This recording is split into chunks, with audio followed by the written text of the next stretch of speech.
Hey guys, so Sir bringing you another video. Now, welcome back to Climb to Master. Now, obviously, this being a replay episode of Climb to Master, and a kind of an experiment to see if you guys would like this content.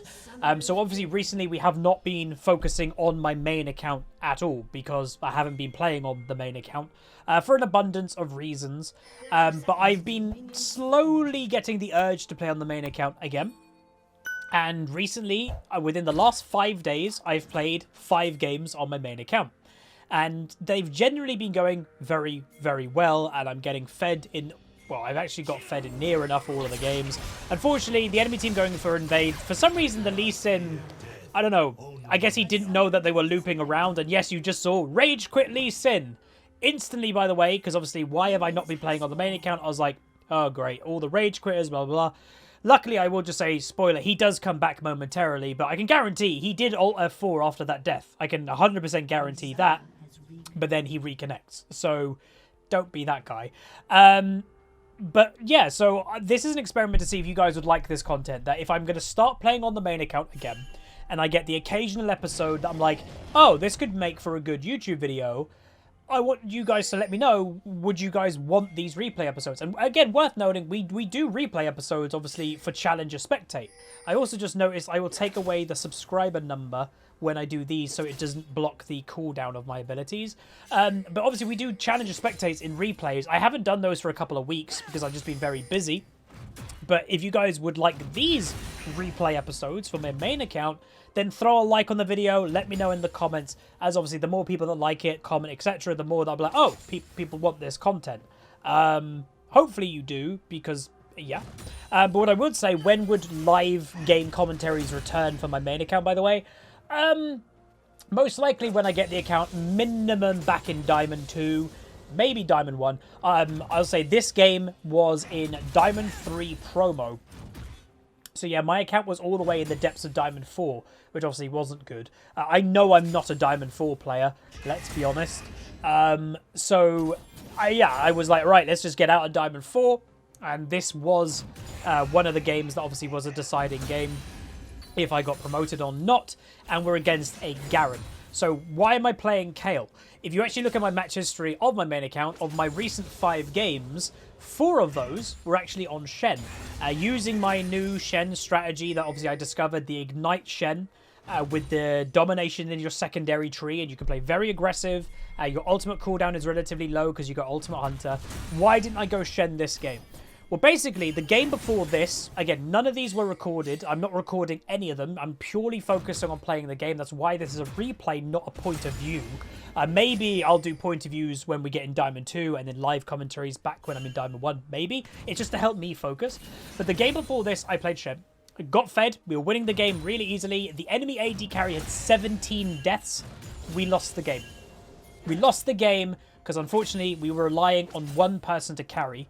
And they made a few very big vital mistakes. It was a Z player, and he made some pretty big mistakes, and we lost the game due to the swing of momentum went back to the enemy team, even though they had an AD carry with 17 deaths.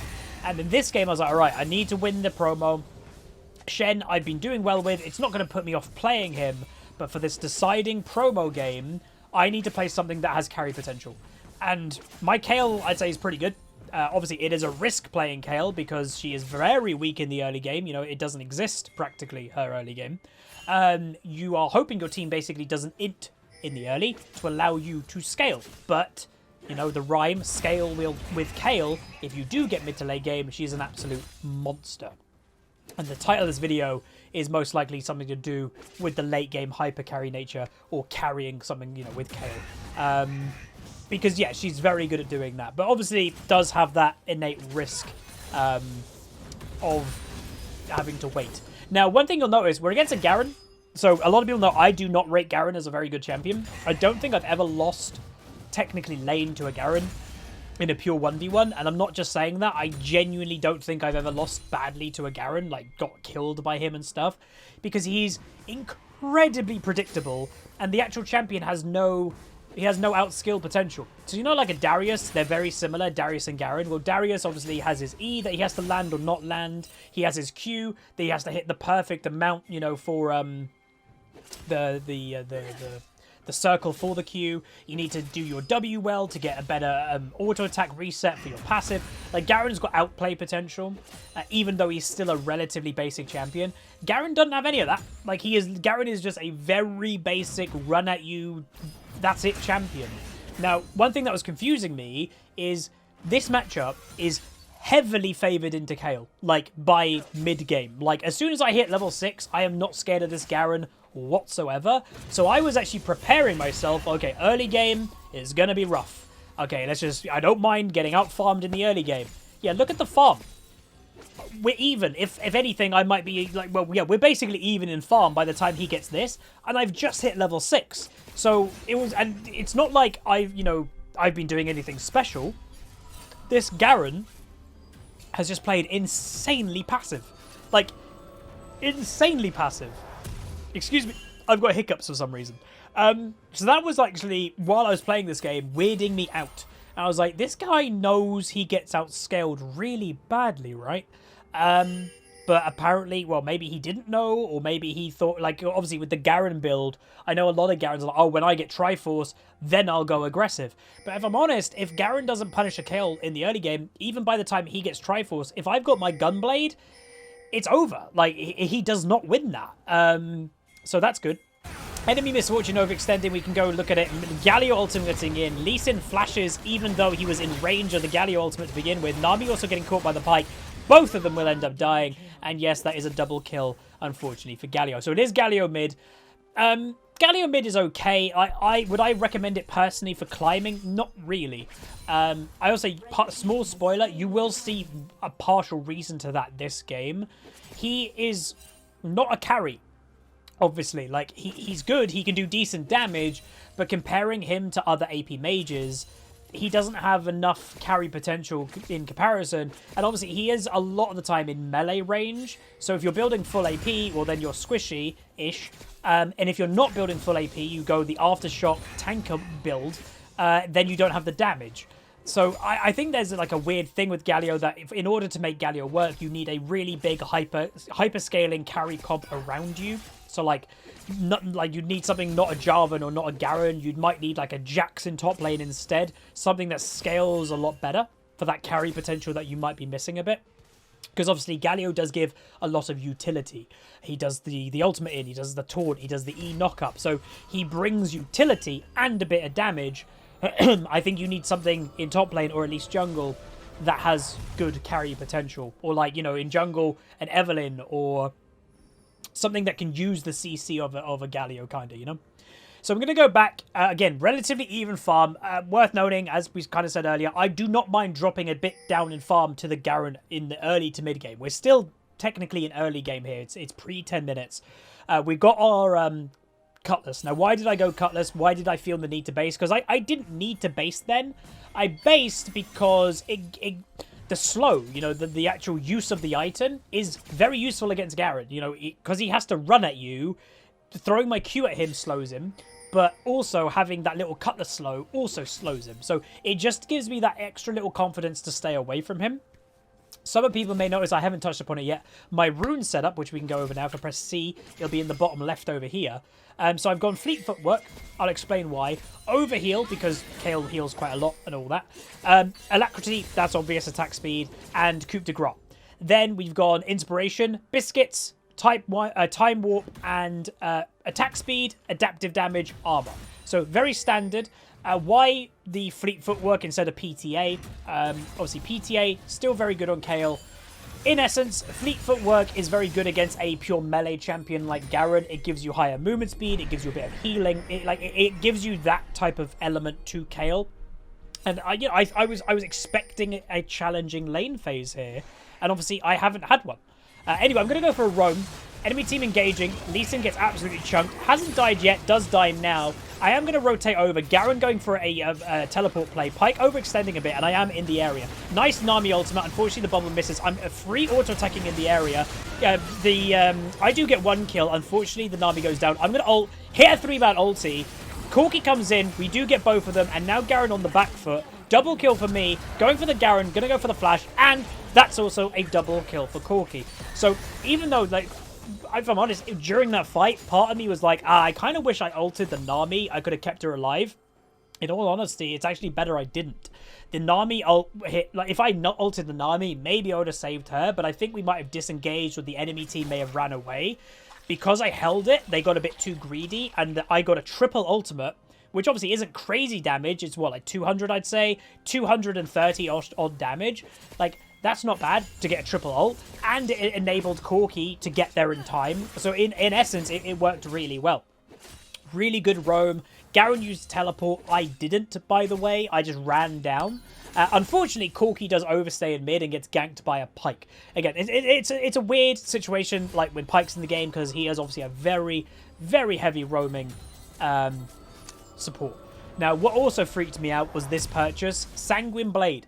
Nobody buys Sanguine Blade anymore. The playstyle just is not great.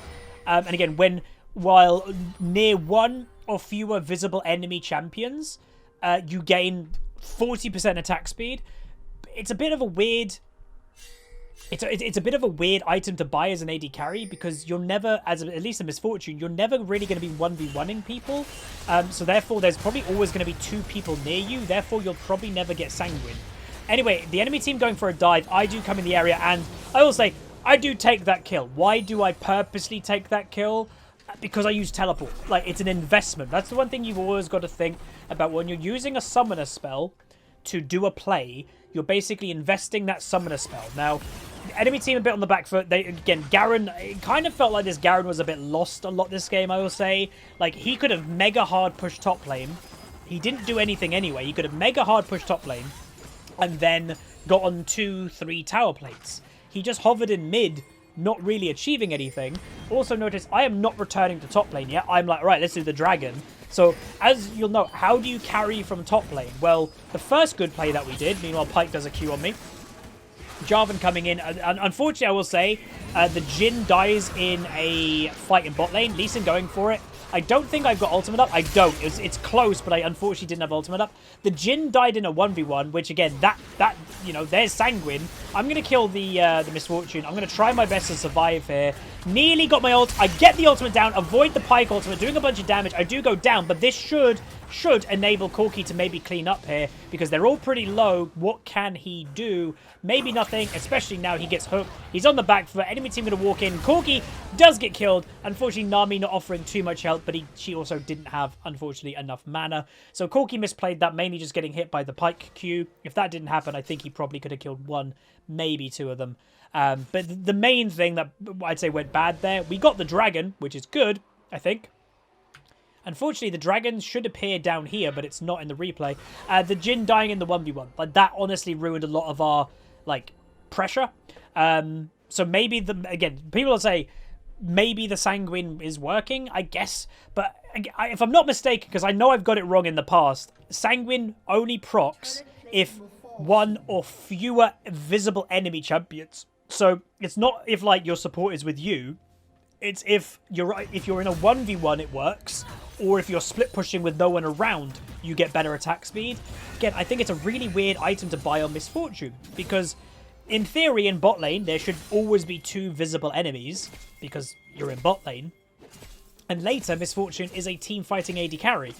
There's always going to be more than 1 visible enemy there. So, I don't know. It's a bit weird.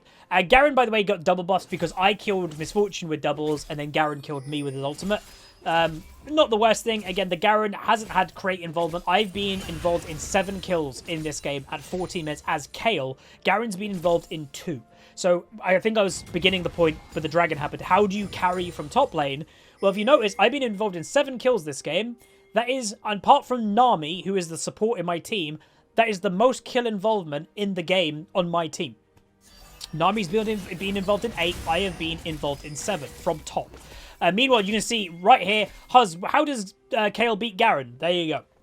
He can't get to a Kayle, and if he does, Kayle will just absolutely annihilate him. And I will say, partially because of the modern day Garen build. The old Garen build used to basically be tank Garen and maybe build a bit of damage later. The modern day Garen build is Rush Triforce and sometimes even Phantom Dancer. That build will never beat a competent Kayle. Ever. He's too squishy. For some reason, we just heard Pyke ultimate, even though it was the other side of the map. And you'll notice I'm starting to get that pressure, double kill bot lane. Starting to get the pressure building in top. Farm, we're going to try and look to push him in. Try to build that farm lead, deny him farm. And, you know, start trying to use the presence of Kayle. We just hit level 11. Meanwhile, Garen on the back foot here. For some reason, he went way too close to me.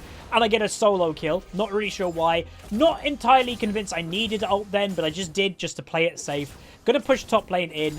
If you look at bot lane, by the way, there's where everybody is. Lee Sin, I don't know why. He purposely went in, by the way. But that's the whole enemy team. They all were bot lane, so I'm just going to push top, try to kill the tower. Garen, you can see, has completed his Triforce. But yeah, the game right now is not going great. Even though, as myself, I'm like, oh, snap, I'm 5-1-3 on Kayle, winning lane versus a Garen.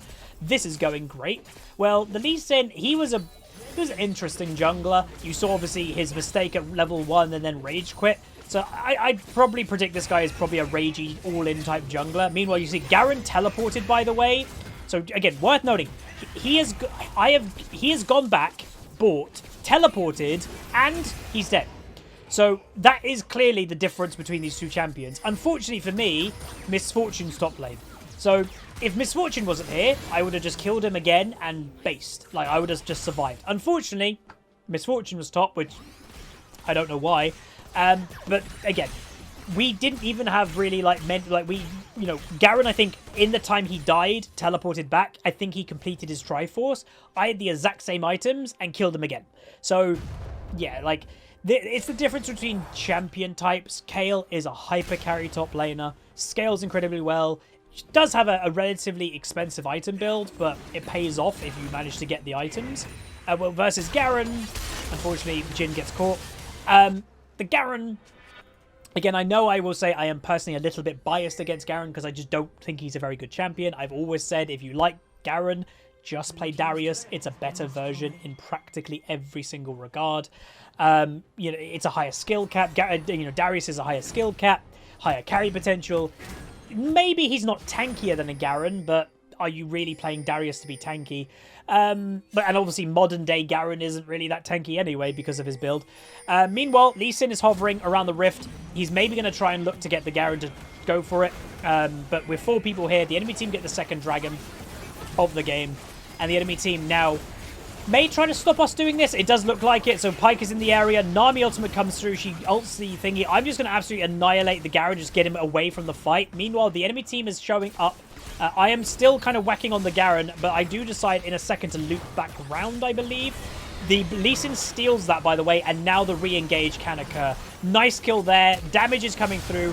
Jarvan going to go for it. Garen ultimate, Galio ultimate coming through. They're going to kill these two. I'm going to go aggressive on the Misfortune and Garen.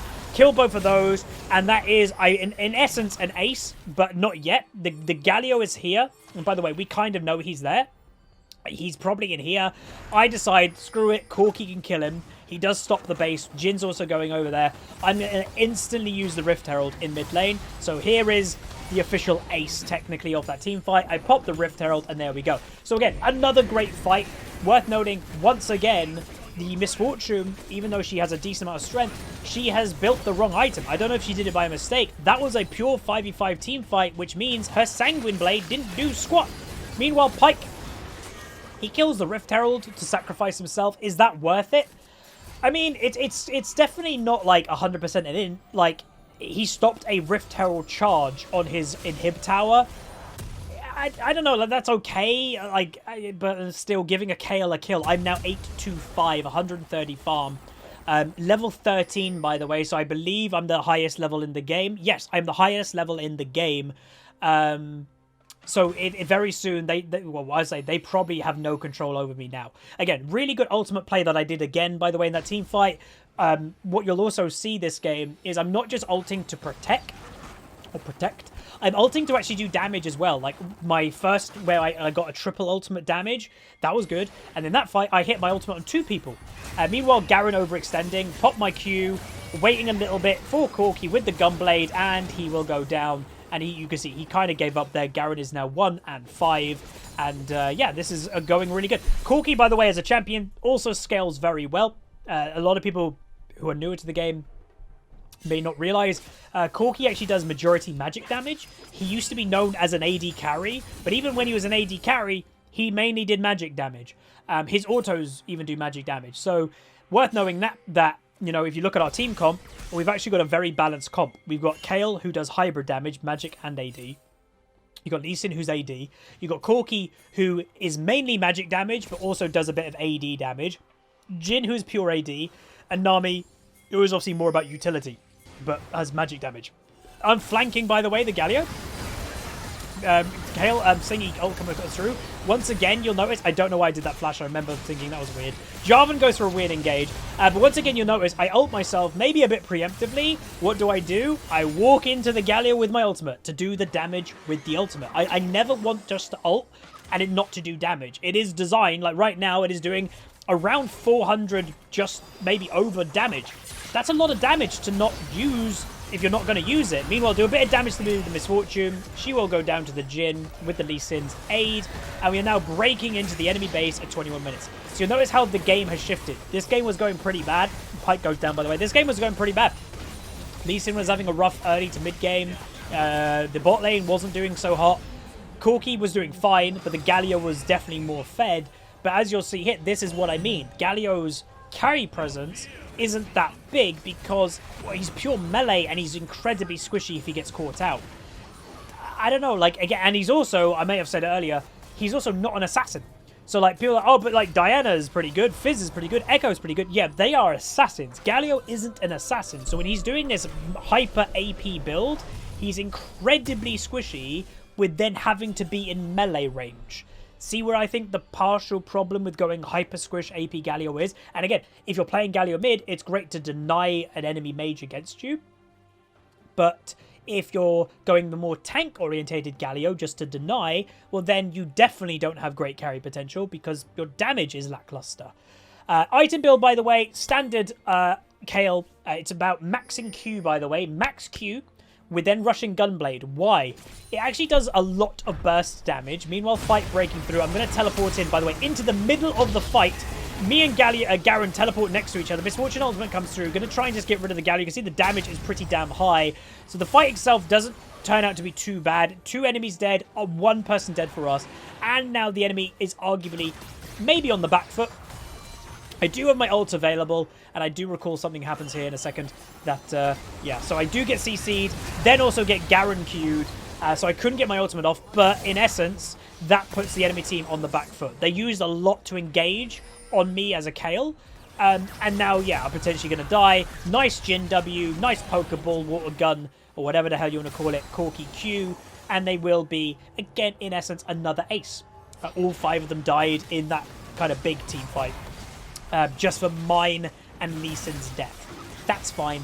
But yeah, I probably should have been a bit more careful of that bush with Galio being in it, because, you know, the Garen silence I can kind of survive, but to be, I think I was E'd and taunted by Galio and then Q silenced by Garen. I just could not get my ultimate off, unfortunately.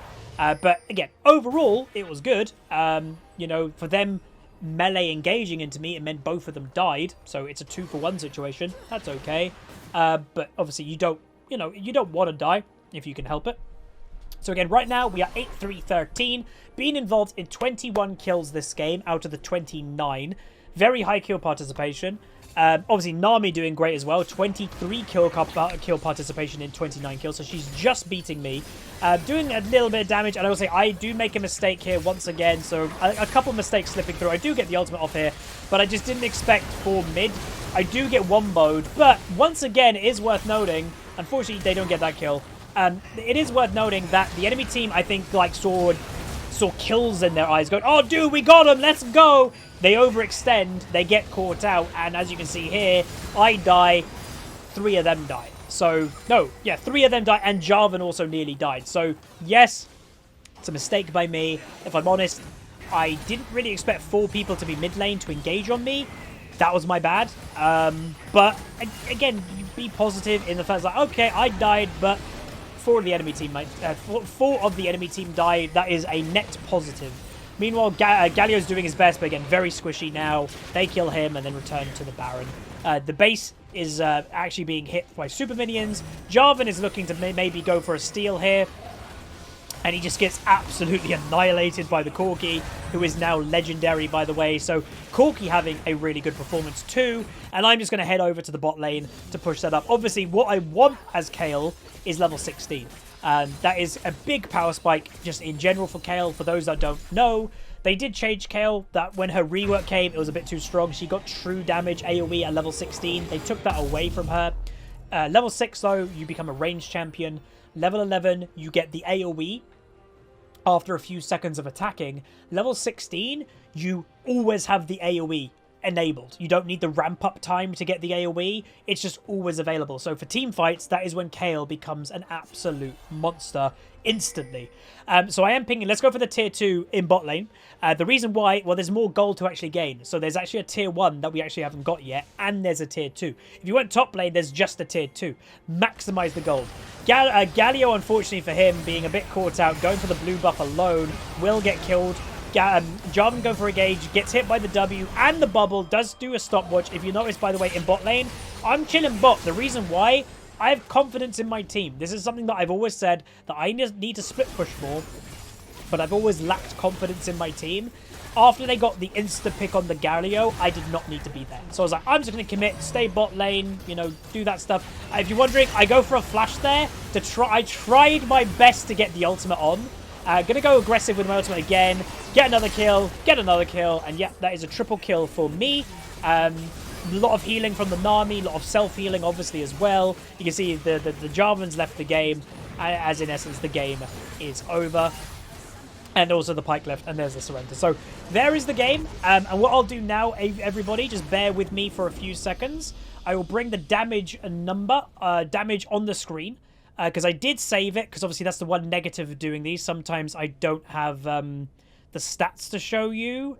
It should be somewhere visible. Unfortunately, I'm having a hard time find it. Bear with me. Talks amongst you. Ah, found it! And there you go. So there is the end screen for this game. And if you notice in the top left, promoted to Diamond 3. So yes, I did get promoted, by the way, in this game. It felt really good. And I've said it to a couple of my friends. I know Diamond 3 isn't that impressive, especially compared to what ranks I've been in the past. But considering how bad my main account has gone for so many months, and I haven't played actively on my main account for 2 months. I'm finally getting the urge to play on it again. And this for me was a major positive. Like, oh, dude, I'm going in the other direction. I am climbing. And if you notice, I'm still got an overall negative win rate on this account. But we're close. 71 wins in total, 75 losses. So 4 more wins, and I will get this account neutral. And I think I will start climbing a lot quicker. And I don't know, I'm finally getting the confidence that I will climb. Because my match history right now on my main account is looking really good for solo queue. I'm getting fed in every single game. And obviously this game, I did the most damage in the game. Even though the Corki was legendary and everything, I did the most damage. If you also notice, it's not just that. It's also the Garen, who was opposing me, he also did the least damage. And worth noting again, I was expecting a rough lane phase here. Garen had to try and bully me. He didn't. So it was a bit weird. Especially like, if he went tank Garen, I'm like, okay, he's a passive Garen. He did do the Triforce build, which is the aggressive build. So I was very weirded out by that. But yeah, that is the game. Hopefully you guys enjoyed. If you are excited for potentially the main account coming back and you want more videos like this, please do throw a like on the video. It does help a lot. It'll also give me confidence to do more videos like this. But yeah, like, comment, subscribe. See you guys next time. Peace.